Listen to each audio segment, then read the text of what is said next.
Welcome to MMA Live TV, guys, and I'm absolutely buzzing at the conclusion of Usman versus Burns, UFC 258. And, you know, there are amazing champions in every weight class. And Kamaru Usman, for me personally, is up there as amongst the best, if not the best. And granted, he may not have the most aesthetically pleasing style, but he's as dominant a champion as there is. And I think more importantly, in Kamaru Usman, we see a champion that is as dominant as he is.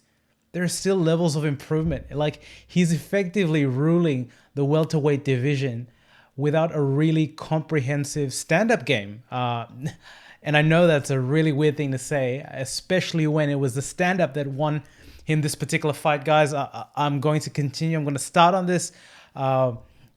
Analysis of the fight, the reaction of the fight, and wow, like absolutely wow. I am so impressed by Kamaru.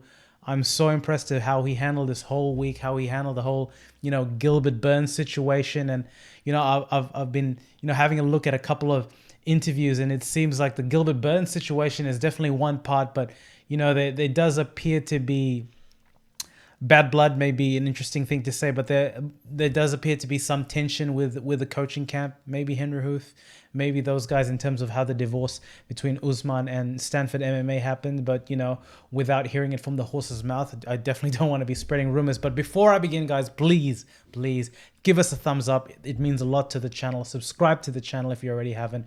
We are the home of MMA, UFC content, and let's begin. Let's begin with Gilbert Burns. Actually, even before the fight, let's begin with that stare down.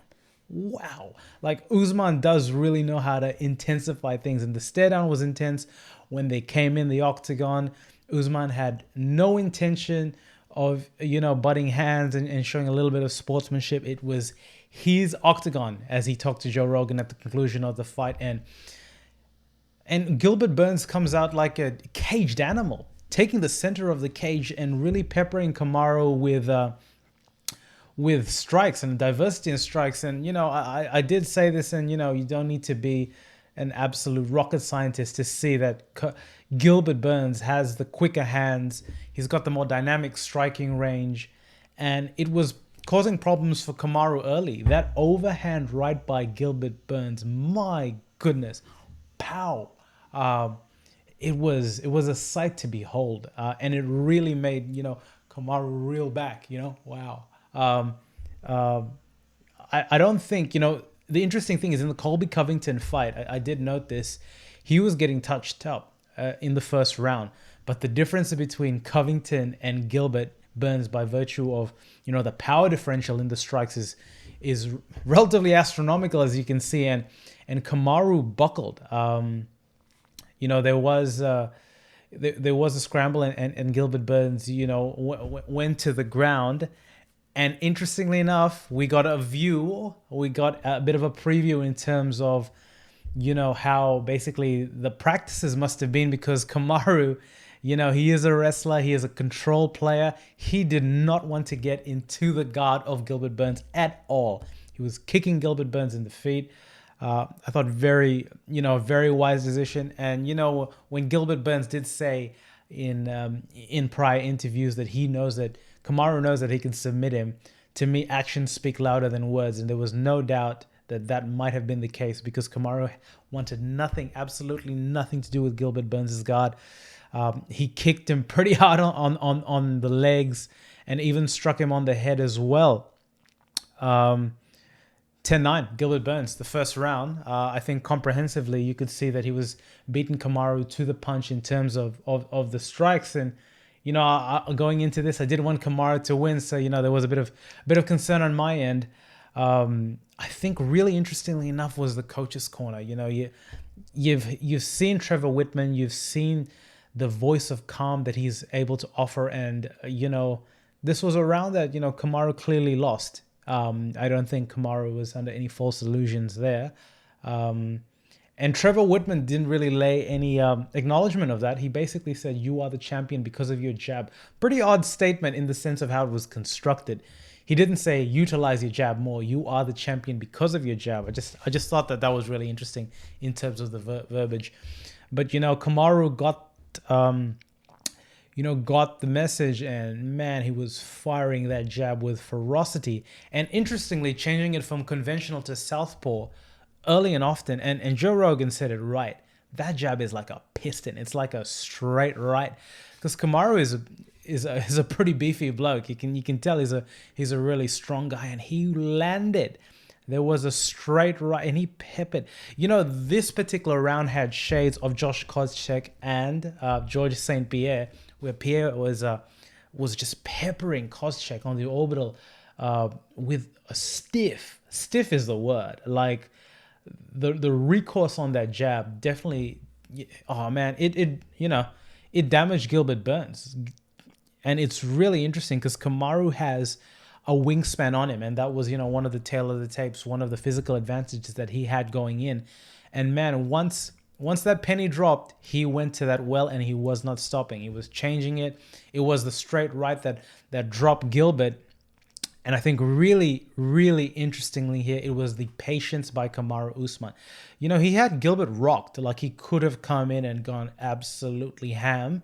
And, part of me kind of wishes he did, because there probably was a chance to finish the fight there. But there was patience. And you could hear Trevor Whitman, yelling on the side of, he's getting frustrated by your patience. And, 10-9, Kamaru Usman, 1-1, the rounds going into round 3. And again, he just utilized that jab. Changed it from southpaw, and this is a new dynamic. And the other dynamic that just completely escaped me, because it wasn't what, closed the fight, but was the leg kicks. Kamaru was kicking the leg, and I think this is the first couple of wrinkles we're going to see with Trevor Whitman in terms of the dynamism of striking. And there's no doubt, he's sparring with Justin Gaethje. You are going to either learn to protect your legs or dish out some punishment. And we saw that wrinkle there. Look, in the third round, Gilbert Burns was obviously still recovering from the first round. He was getting jabbed to the face, fell to the ground. Kamaru didn't have to go to that guard, and he ended it on Gilbert's. He outstruck Gilbert there, and it was over. Herb Dean had seen enough. And right stoppage, primal cry by Usman. He wants respect to his name. I'm sure we're going to hear that out there. But jeez, so impressive. And what's so impressive is, in my mind, he's still a very stiff. He's a stiff striker. The fluidity is not necessarily there, which means he's a champion, and that fluidity is not necessarily there. He's just got so many levels of evolution to do. And right now, in my mind, especially in this particular division, I don't know. Like, the guys I don't know who's next. I mean, he called out Masvidal. He said Masvidal's running his mouth, and that's definitely a good fight. But I don't see Masvidal. Think about it. He won and he finished Gilbert Burns, basically not utilizing his strengths, which really were, his ground game and the wrestling and the takedowns. And he's a really impressive cat, Kamaru. Really impressive cat, guys. Look, guys, that was my analysis of the fight. I'm super impressed by Kamaru. I'm not too sure what's next for him, but man, he's really impressive, and he's putting his stamp there. I think we need to see a GSP and Kamaru fight. I think it's pretty equal. I think they're, A-B versions of each other in terms of their fight style, and I would love to see that fight. Guys, what did you think? What did you think of Kamaru's victory? Give us a thumbs up, subscribe to the channel, and we hope to hear from you soon.